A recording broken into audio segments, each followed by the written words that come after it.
Jason, thanks for joining RCR Wireless News here at Mobile World Congress. Thanks for having me, Jeff.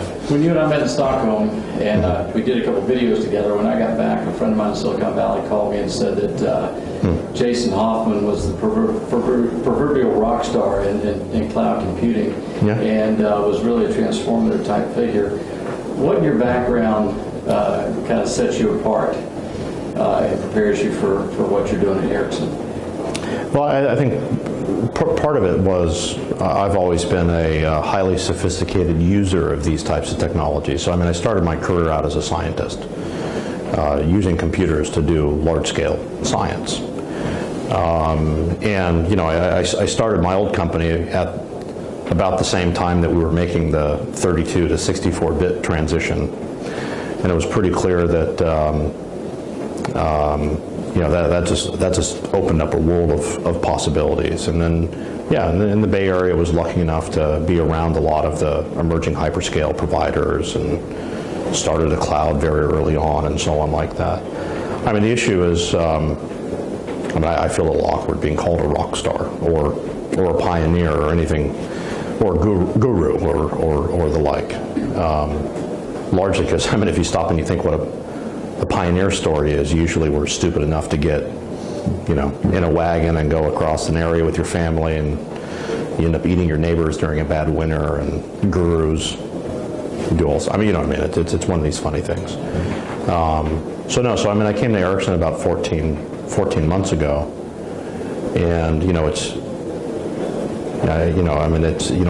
my role there's largely been helping sort of drive a lot of the possibilities and sort of help with the ambitions around what we can do in this space.